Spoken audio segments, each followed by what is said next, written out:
Iniliko ni Sandro ang kotse niya sa kalsada patungong Manila, ngunit sandali siyang natigilan nang hawakan ni Berna ang kamay niya na nakahawak sa kambyo. Bakit tak ang tanong niya nang lingunin niya ito? Hindi na ako tutuloy, sabi nito at binitawan ang kamay niya. Sandro, hindi ko gustong saktan ka, hindi ko alam kung maniniwala ka sa sasabihin ko, pero, kasi ano? Napapitlag siya nang tumunog ang cellphone niya na nasa bulsa ng pantalong suot niya. Sandali lang kinuha niya ang cellphone niya at sinagot ang tumatawag. Sir Sandro, kanina pa kayo. Daddy, halos mabingi siya nang sumigaw ang anak niya. Inagaw siguro nito ang cellphone ni Manang Rosing. Anak, tumingin siya kay Berna. Magaling ka na ba? Nakangiti niyang tanong. Nakatitig naman sa kanya si Berna. Kasama ko nga pala si Ate Berna po. Daddy, sabihin mo pumunta siya rito, dito sa house. Sabihin mo po Daddy na miss ko na siya. Kasi naiinis po ako kay Yaya. She's talking nice to me but she's talking bad things to Yaya. Tukoy nito kay Manang Rosing. Napabuga siya ng hangin. Naroon na naman marahil si Madison. At nakakainis lang dahil pati anak niya nilalapitan nito. Okay, anak, can I talk to your Yaya? Malambing niyang pakisuyo rito. Sir, wag mong palalabasin si Janella sa kwarto niya Manang habang wala pa ako, at sa susunod, wag na wag ninyong papasukin si Madison sa pamamahay ko. Nagtangis ang bagang niya. Ang kulit talaga ng babaeng yun. Ano bang gusto nito sa kanya? Tinapos niya ang pakikipag-usap dito at inilagay ang cellphone niya sa dashboard. Kumunat ang noo ni Berna sa sinabi niya. Sino si Madison?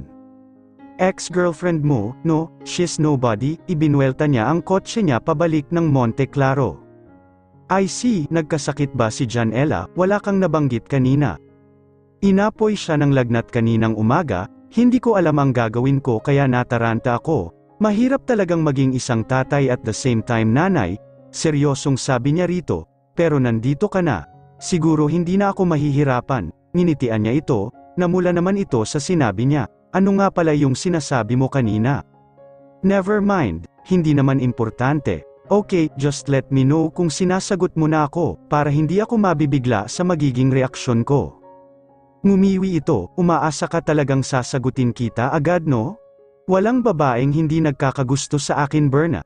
Let's see, Mr. Villamor. Tumawa siya sa naging sagot nito. Masaya siya kapag kasama niya si Berna.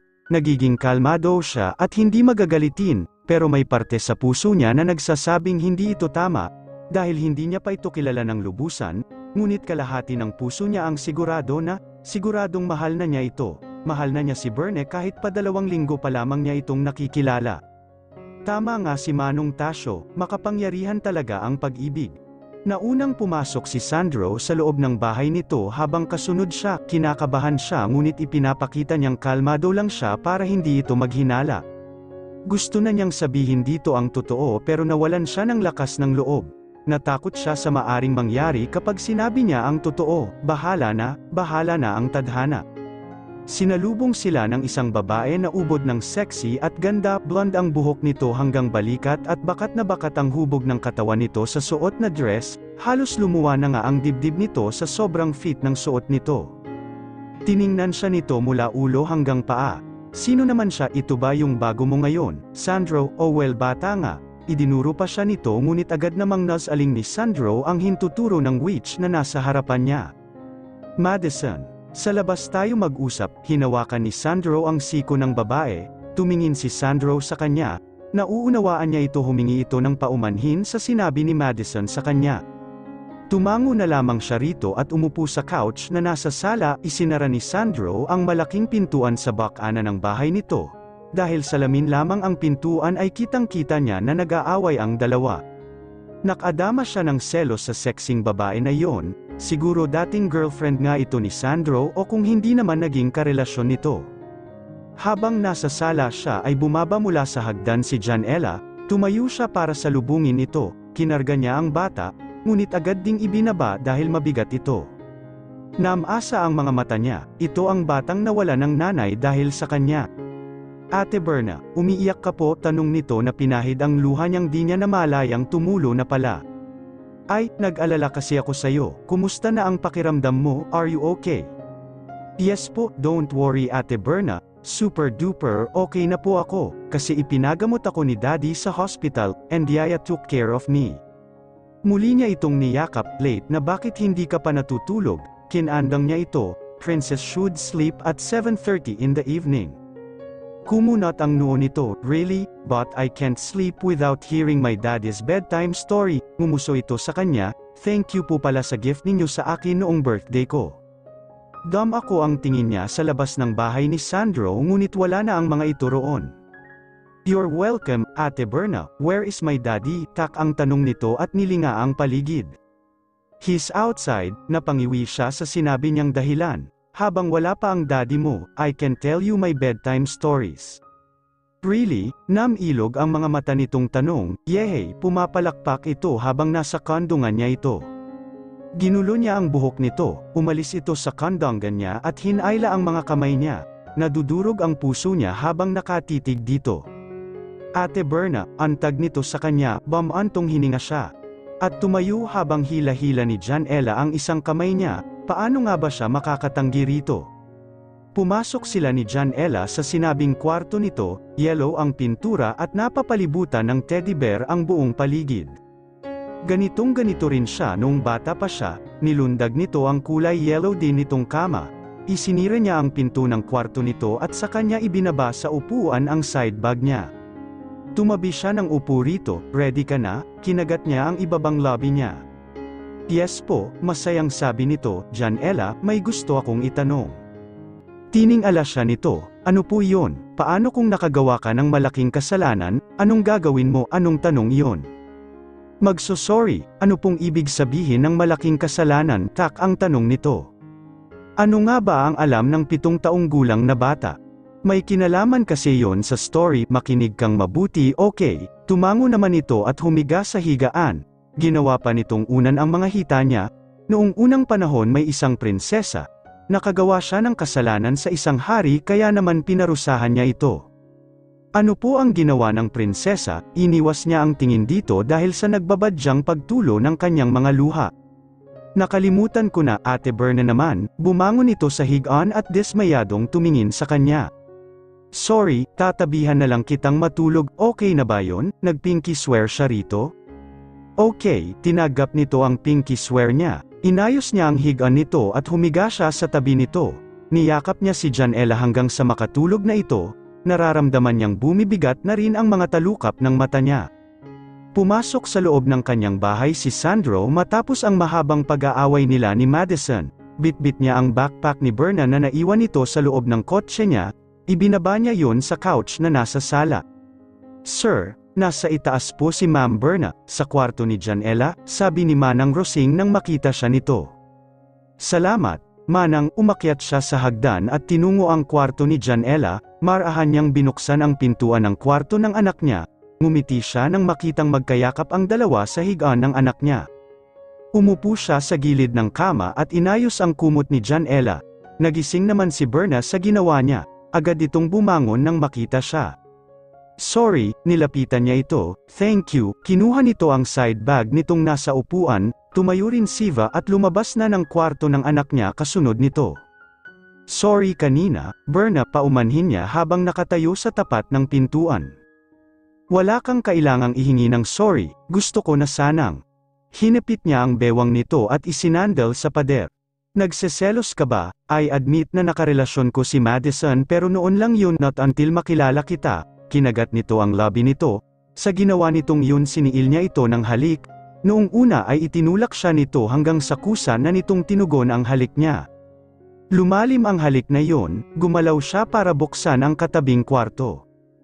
I want you, osel niya sa pagitan ng halik, please. Tumango lamang ito na mas lalong nagpainit sa nararamdaman niya. Binuhat niya ito papasok sa kwarto niya, sinipa niya ang pinto para kusang sumara iyon, hindi niya nilubayan ang mga lobby nito. Sandro, mahinang tawag nito sa pangalan niya, Sash, don't talk too much, pinagapang niya ang mga lobby niya sa leeg nito, napapaliyad ito sa ginagawa niya, tinanggal niya ang bag nito na nasa leeg nito, habang ibinaba niya ito sa kama niya. Ingat na ingat siya sa dalaga. Muli niya itong siniil ng halik sa mga labi, ang mga kamay niya ay nasa bewang nito, marahang hinahaplos ng isa niyang kamay ang isa nitong dibdib.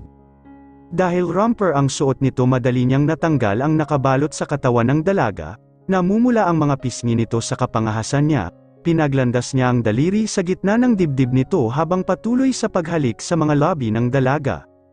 Sandro, hindi nginitian niya ito. What? Nakangising tanong niya rito, umiwas ito ng tingin sa kanya. Don't tell me na bigla siyang nahiya sa sarili niya, napasabunot siya sa buhok niya. I'm sorry, akma siyang tatayo pero pinigil siya nito. Just go on, I want to taste heaven and hell, seryosong sabi nito nang umisi rin habang nakatingin sa kanya. As you I wish, muli niya itong dinaganan, dumausdos siya sa ibabaw ng dalaga, habang hinahalikan ang magkabilang dibdib nito. Oh, umungol ito, at mahigpit ang hawak ng magkabilang kamay sa unan. Pinaglandas niya ang isa niyang kamay para ibaba ang suot nitong panty, ramdam niya ang paghigpit ng suot niyang brief dahil sa kumakawalan niyang alaga. Sandali siyang tumayo para tanggalin ang suot niyang t-shirt at pants. I will be gentle, pagkasabi niya ay hinawakan niya ang magkabilang hita ni Berna, ibinuka niya iyon at ipinasok niya ang isa niyang daliri sa lagusan nito, at ang isang daliri niya ay nilalaro ang alaga ng dalaga. Mas lalo siyang naging agresibo, at binilisan ang paglalabas-masok ng daliri niya sa lagusan ni Berna. Ah, Sandro, please, kinagat niya ang ibabang labi niya nang labasan ito, ang mainit na likido na nasa kamay niya, muli niya itong dinaganan, at saka hinalikan sa labi taas-baba ang paghinga nito. Habang hinahalikan niya ito ay inaalis na niya ang brief na suot niya. Ibinuka niya ang hita nito ng mas maluwang gamit ang tuhod niya. Masasaktan kita, mahinang osel niya sa pagitan ng halik niya rito. Just go on, itinutok niya ang kahandaan niya sa dalaga, at unti-unting ipinasok iyon, dama niya ang paghigpit ng hawak nito sa braso niya.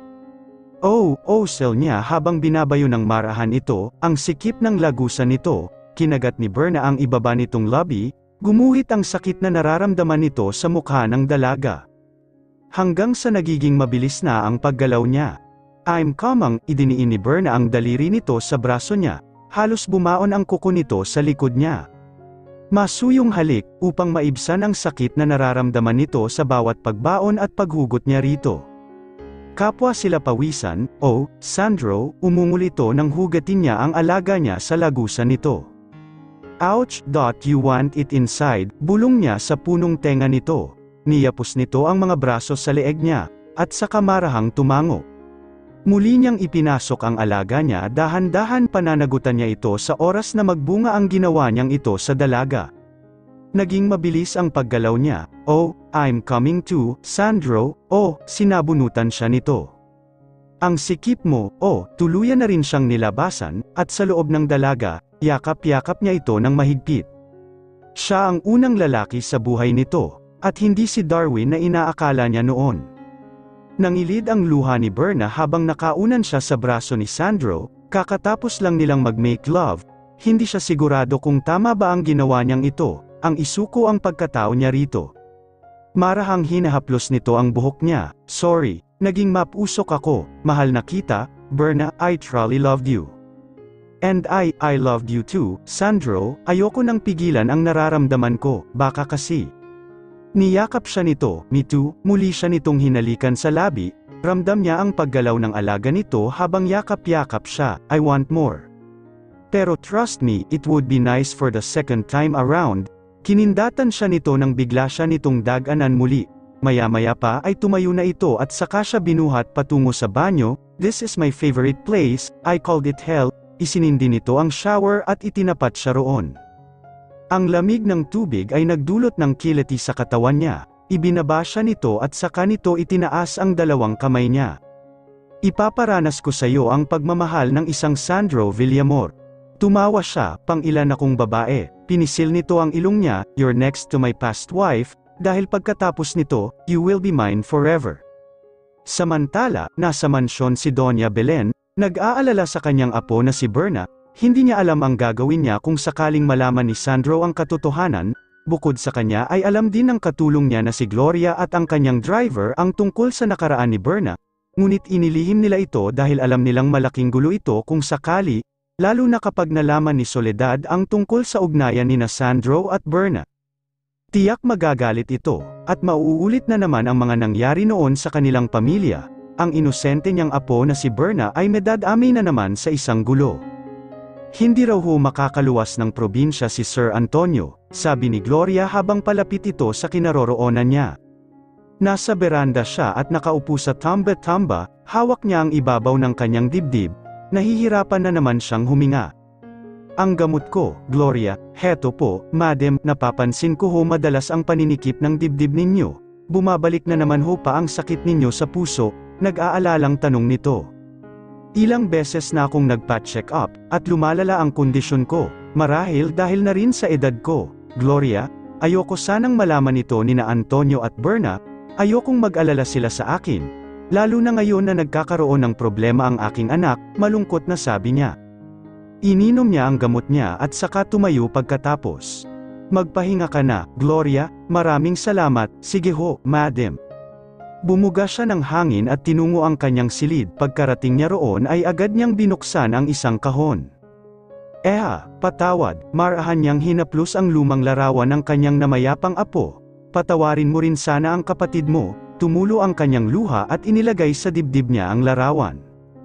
Here we go, anes ni Sandro habang hawak ang kamay nitong nakataas. Tumingkaya dito, na tila may inaabot sa itaas ng shower. Ninitian siya nito, relax, hinalikan siya nito ng magaan sa mga labi niya, dampi lamang iyon pero naghatid ng sensasyon sa buo niyang katawan. Hininaan nito ang shower, at saka nito itinali ang mga kamay niya, natawa siya sa ginagawa nito dahil wala siyang ideya sa gagawin nito.